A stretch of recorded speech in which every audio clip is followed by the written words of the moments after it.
దీప ఉదయాన్నే లెగిచి తలంటు స్నానం చేసుకొని దీపారాధన చేసుకుంటూ ఉంటుంది. ఇంతలో అక్కడ ఉన్న దీప మాత్రం "నువ్వే నా కోరికలన్నింటినీ తీర్చి నా కుటుంబం సంతోషంగా ఉండేటట్లు చెయ్యు" అని చెప్పేసైతే దీపాన్ని తిప్పుతూ కోరుకుంటూ ఉంటుంది. దీపం పరబ్రహ్మ స్వరూపం అంటారు. అందుకే "నువ్వు నా కోరికను తీరుస్తావనే నేను ఇది చేస్తున్నాను" అని చెప్పేసైతే అంటూ ఉంటుంది. ఇంతలో అది చూసిన కార్తీక్ దీప దగ్గరికి వస్తూ ఉంటాడు.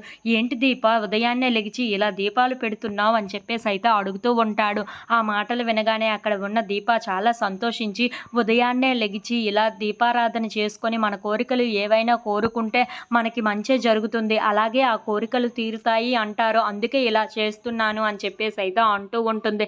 ఆ మాటలు వినగానే అక్కడ ఉన్న కార్తీక్ చాలా సంతోషిస్తూ దీప వైపు అలా చూస్తూ ఉంటాడు. ఇంతలో అక్కడ ఉన్న దీప మాత్రం "మీరు కూడా ఇలా దీపారాధన చెయ్యండి బాబు" అని చెప్పేసైతే అంటూ ఉంటుంది. ఆ మాటలు వినగానే అక్కడ ఉన్న కార్తీక్ మాత్రం "ఏంటి దండం పెట్టుకోవాలా" అని చెప్పేసైతే అంటూ ఉంటాడు.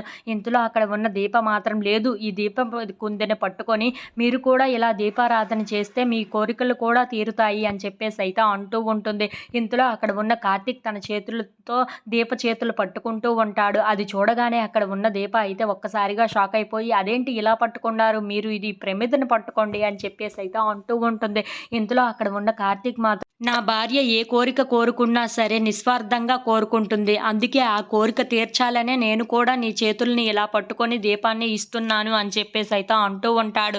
ఆ మాటలు వినగానే అక్కడ ఉన్న దీప అయితే చాలా సంతోషిస్తూ ఉంటుంది. ఇంతలో ఇద్దరూ కలిసి దీపారాధన చేస్తూ చాలా సంతోషంగా ఆ దేవుడిని మొక్కుకుంటూ ఉంటారు. ఎలాగైనా సరే నా భార్య కోరికలను తీర్చు అని చెప్పేసైతే కార్తీక్ కోరుకుంటూ ఉంటాడు. If you like this video please like, share and subscribe.